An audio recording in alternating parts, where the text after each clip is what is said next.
Hi, this is JGhost12, and this is the first of many in a video blog about my life. A lot of people have told me that my life has been so crazy that I should write a book about it. And honestly, I have ADHD. Um, I'm young. I work. There's a lot of shit going on in my life right now. I have a kid on the way. Um, Girlfriend's pregnant. I honestly do not have time to sit down and write. Alright? So I figured the next best thing would be, hey, why not upload a video to YouTube and let that be my story.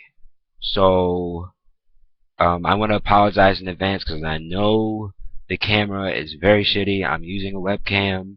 It's terrible. I plan on getting something in the future, I promise, but for now I have no money and this is the best I have. So anyway, um, I guess the best place to start about my life is my childhood.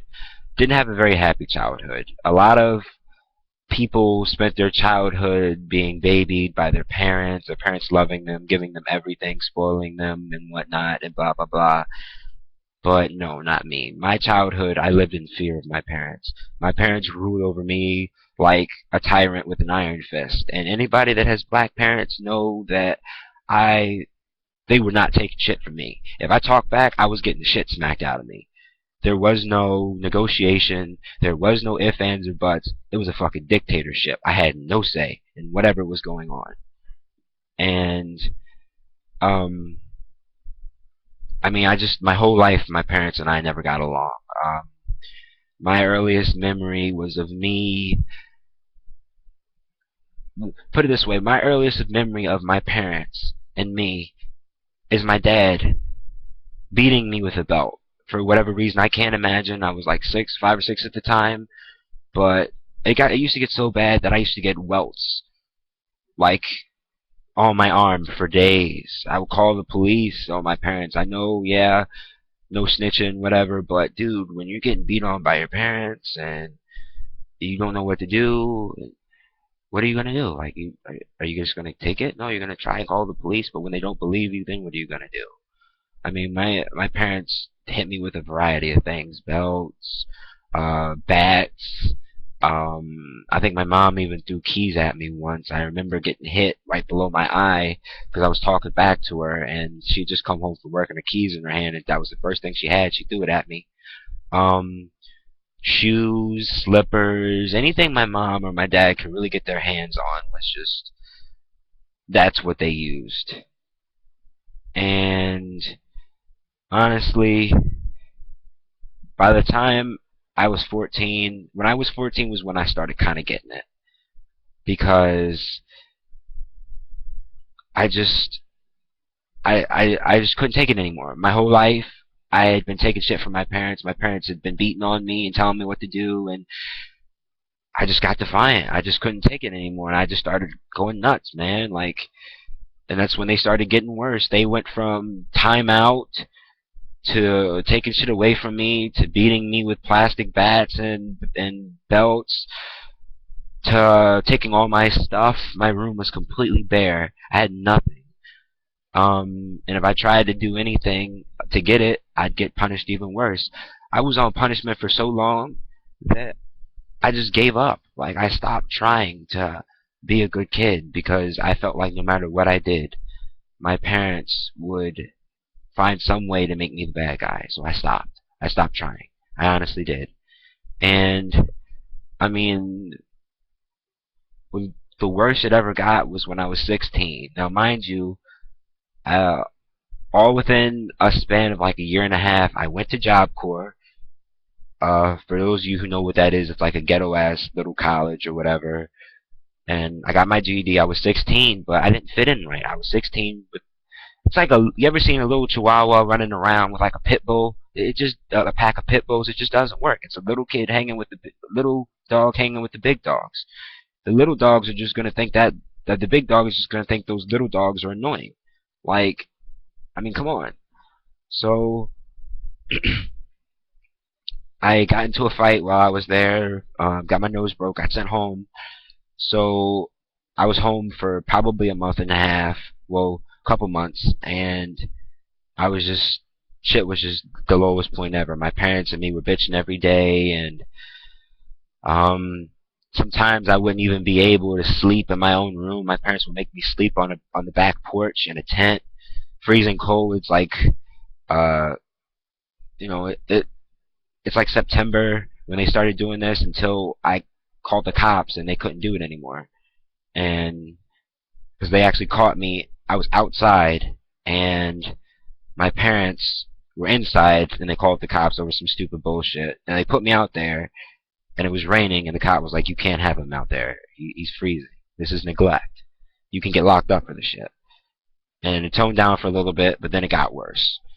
And it got to the point where my parents literally would take a master lock, like a chain, you know, those industrial chains you see on fences, and like people don't want you in.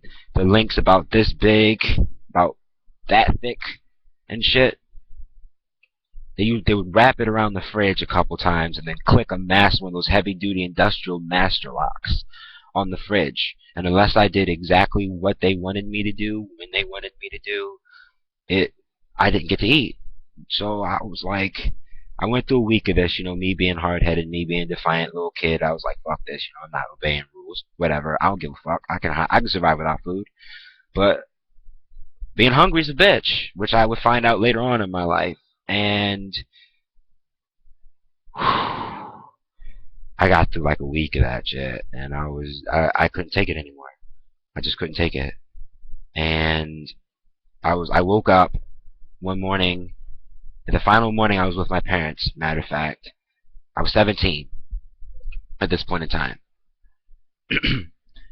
And I remember being so hungry that I was just like, I don't even care. Whatever they want me to do, I'll do it.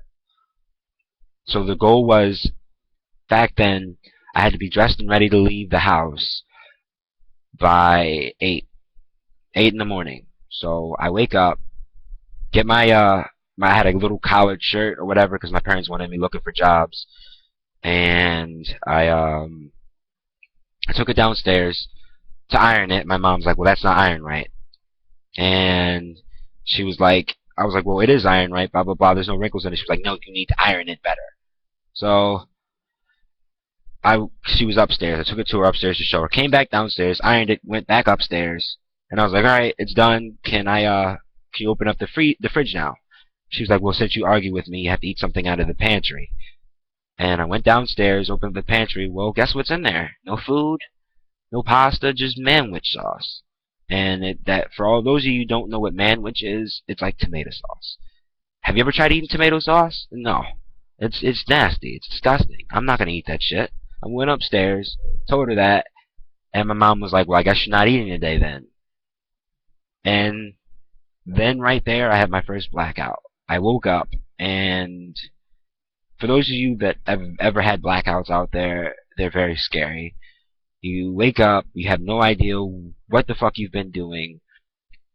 You don't remember whatever the time you were out for. And in this case, I had somehow managed to punch holes this big.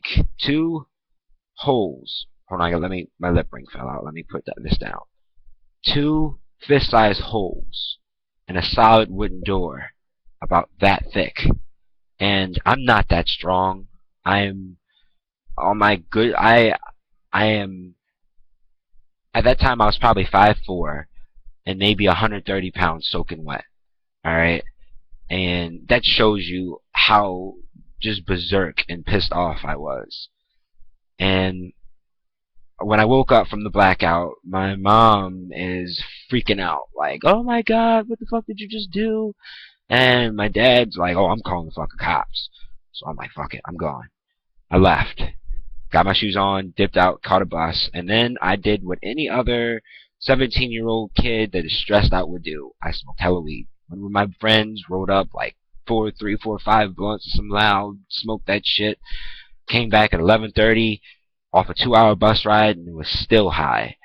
And knocked on the door. They wouldn't let me in, so I climbed up on my back porch, laid down, passed the fuck out. Woke up, it was 8 o'clock again. Climbed down off my balcony, and climbed down, and then went in front of my front door. Sat there waiting for my parents to get home because they had went out, and they went out to go do whatever the fuck they were gonna do, and then they came back, and I was like, well, you're gonna let me in, because at this point it's summertime. I'm hot, tired, my neck hurts. I'm in the same clothes as yesterday. I've been up since 8 o'clock the previous day, not really sleeping well, and all that. My dad's like, oh, you're not going in the house until you get a mental evaluation. I'm like, well, look, check this out. I'll do it, but I want a shower. And he's like, oh, well, yeah, you can't. You can get a shower after you get the mental evaluation. And I'm like, well, fuck you, dude. You're not getting in the house until I get in the house. Sorry, just not happening that way. So what do these bastards do? They call the cops. And me, and if anybody knows anything about being abused out there by your parents, if they can lie their way out of it, chances are they're not going to believe you. The cops aren't going to believe you because, I mean, a lot of people lie on their parents, and they ruin it for the people that are really legitimately in trouble and need help. And so I ended up going to the hospital, and because my dumbass smoked weed the day before, they did a drug test, and I was like, they were like, do you smoke any drugs? Like, did you do anything illegal? I was like, and they're like, well, you can tell us now, or the piss test can come up, and then we'll see. And I was like, fuck it, I smoke some weed. And next thing I know, I'm going to rehab. And let me tell you, I did not belong there. There were some psycho-ass kids. There were kids that banged their heads against walls. There were kids that looked like they were stuck. Like they had smoked some fucking, like, embalming fluid and were just stuck in their own world, like, for, like, fucking all day. I did not belong there. I wanted to go home so badly. So I did what I had to do. I attended my groups. I was well behaved. I didn't freak out or nothing. And, well, I was supposed to be there for 2 weeks. Well, at the Friday of my second week, no one comes to pick me up. So I call. I do what any kid would do. Call my parents, call my mom to see what's going on. My dad picks up. You can't call this number. Why? Find out why. Click. I go over to the nurse's station, and I asked the nurse what's going on. Turns out that while I was in rehab, my parents had voluntarily given up their rights to me. You heard me correctly, and I'll repeat it again. My parents voluntarily told the court that they did not want me, and to make me a ward of the state. 17. I had never, ever left home before. I had never really done anything serious besides Job Corps. I'd lived home, lived with my parents my whole life. And the next day, social workers came to my house, and, well, not my house, the rehab where I was at, and they said, well, you have two options. You can either go to, go to a foster family, and I was like, oh, hell no, I'm not going through that shit again. Like, I just came out of that. So I chose a group home. So they sent me to BCC, which is, for those of you who probably won't know, BCC is what you get when you combine really, really, really strict Catholic school, group home, and a small neighborhood of houses that fit 5. So maybe think like a small apartment-sized house that has 5 rooms, a kitchen, a living room, and a basement. And now put together like 20 of these and hide it in a suburban neighborhood, and you have BCC. This is the best way I can put it. And this place was just, it was just no place to be for a 17-year-old. Honestly, I did not like the way it was run. I hated the way I was treated. I got treated like I was, like, no offense, like, to all you guys out there that don't like the R word, but I got treated like I was a retard. Like I was I was like I had some kind of mental disorder or something. I got treated like I was a baby. I hated it there. We couldn't go places. You couldn't go out. You couldn't do anything. So I was like, you know what?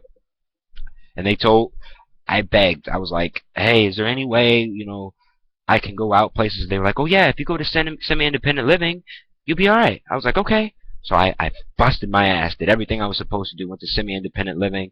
I was in college. I was doing great. Um, had a couple dating mishaps. Um, and, at this time I was 17, virgin, you know, looking at girls like, and put it this way, when I had a girlfriend in there, um,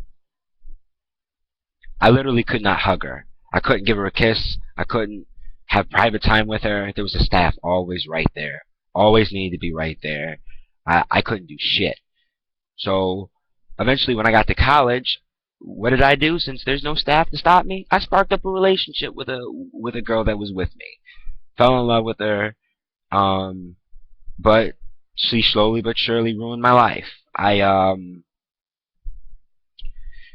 started smoking weed real heavy, started skipping classes. I failed a couple classes. It got to the point where I I didn't even go to class anymore. I just, like, if I did, I slept because I was so high. So I went into class one day, and my professor was like, yeah, no matter what you do, even if you pass the final with an A plus, you're not getting a passing grade, so you can go if you want to. I'm like, oh, really? Word? I'm out. Went, smoked a blunt, went to go hang out with my girlfriend, and she's like, oh, I want to get drunk today. So I'm like, really? All right. Worst, worst, but best day ever. We bum bus money off of one of our friends, and we go out, run around Catonsville. We see a liquor store, and she's like, all right, here's the deal. You distract him, I'll get the liquor. And I'm like, well, how do I distract him? She's like, do whatever. Just do what you want. And she was like, well, just wait 30 seconds after I go in to go in. And then I'll buy some bullshit gum and just walk out.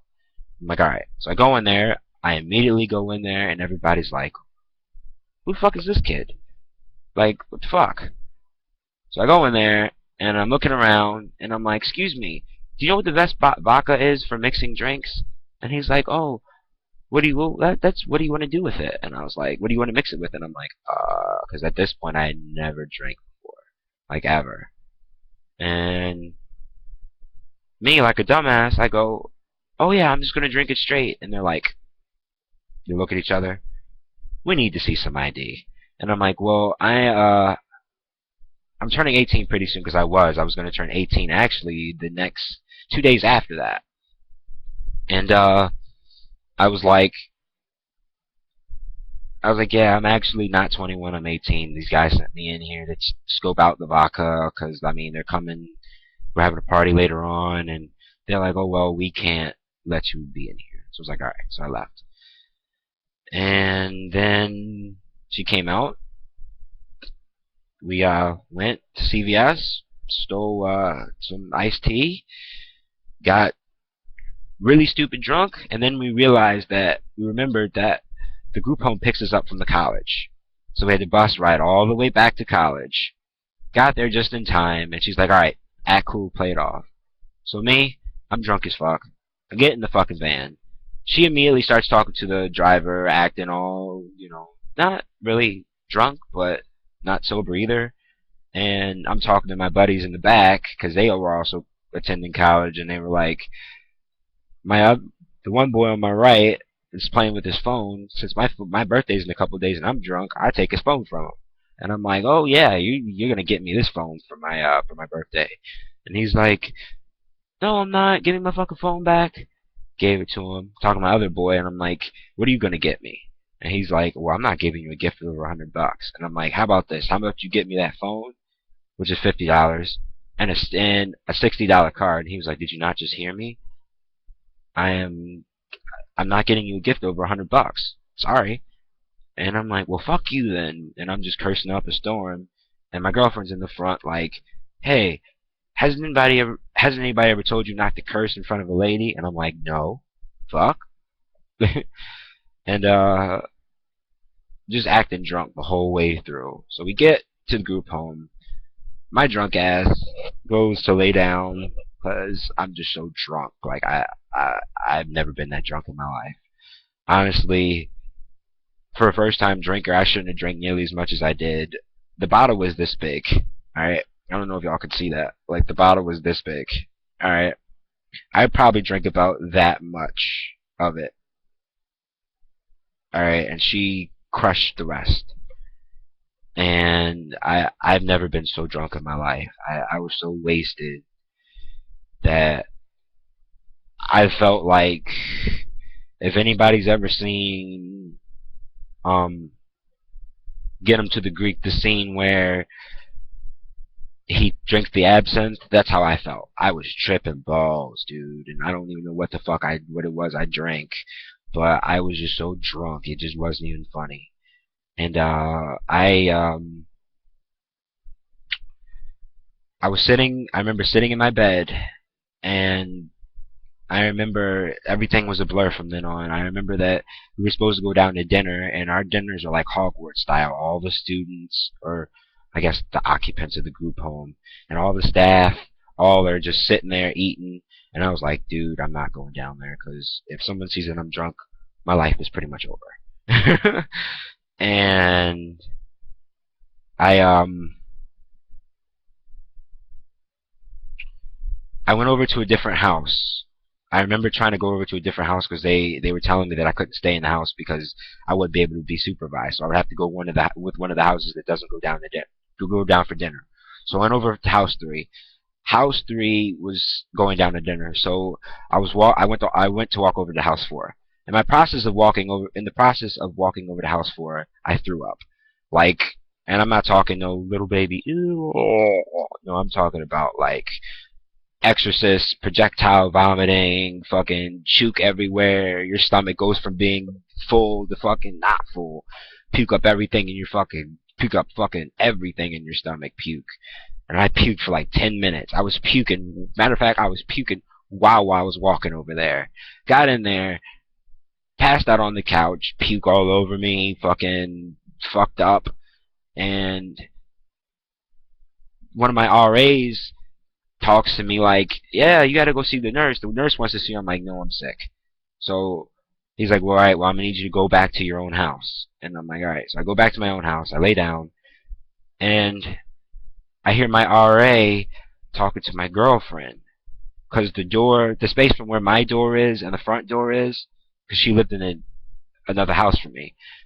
And the girls were allowed to come over and knock on our door and request that certain people come out, which was a popular thing if you were dating somebody in a separate house.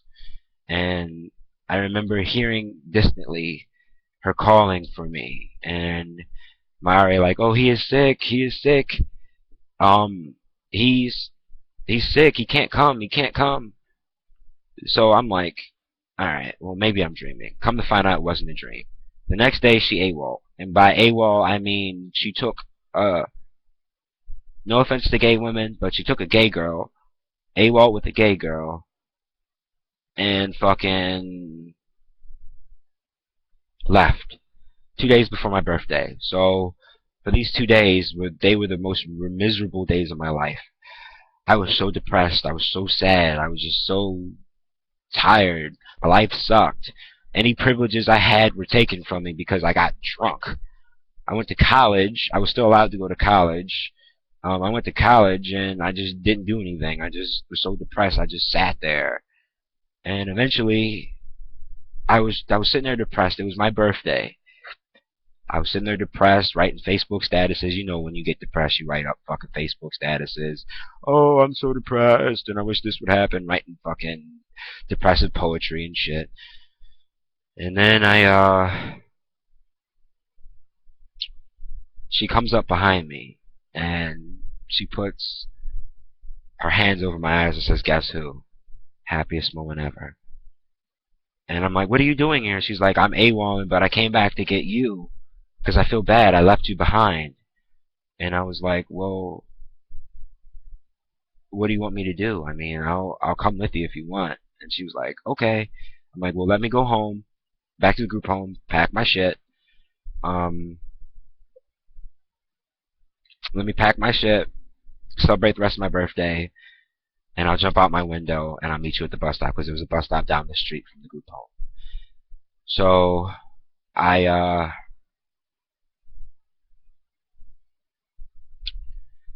go home.